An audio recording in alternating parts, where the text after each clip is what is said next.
আসসালামু আলাইকুম রহমতুল্লাহ বরকাতু। সকলে কেমন আছেন? দোয়া করি সকলে ভালো থাকেন।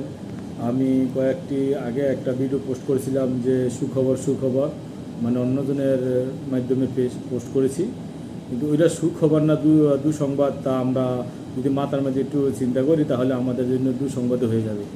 আর আপনি দেখেন, আপনি ডোমেস্টিক যদি সব বড় মানে বিষা, যা আমরা বুঝি ফ্রি বিষা বা বড় মানে মানে অনেকজনে আছে না, মোহাল্লিম হিসাবে আছেন, বা ওইটা যদি বা ইলেকট্রিশিয়ানে বা অনেক অনেক মোয়াল্লিম হিসাবে থাকেন, যদি আপনি টেট কেটে যদি আপনি সাওয়াক খাস বা আমিনগঞ্জিতে আসেন, তাহলে আপনার ওই যে কপিলের আন্ডার থাকবেন ওই কপিলের কাছে কাজ করতে হবে। মানে মানে মহল্লার ইমাম সাহেব যেমন মহল্লা পর্যন্ত থাকতো, ওই রকম ওই সাওয়াক খাস আবেল মঞ্জুর ওই রকম সেমই থাকতে হবে।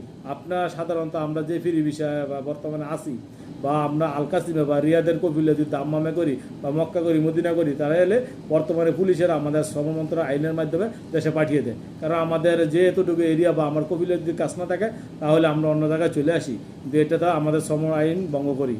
তাহলে আমের মধ্যে সাওয়াক করে আমরা কীভাবে আমরা কাজ করতে পারবো? এই জন্য আপনাদের বলছি আমাদের সুখবর না, এটা আমাদের দুঃসংবাদ।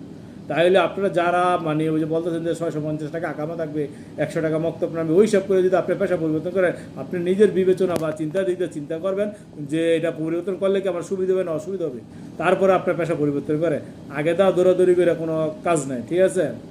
দেখেন কি হয়, বা আপনার সামনে আরও আমাদের যে চাইরামেলের কপিলে আমরা আসি, চাইরামেলের কপিলে আমরা থাকি, দেখেন ওইটা যদি সুযোগ সুবিধা হয়ে যায় তো আলহামদুলিল্লাহ।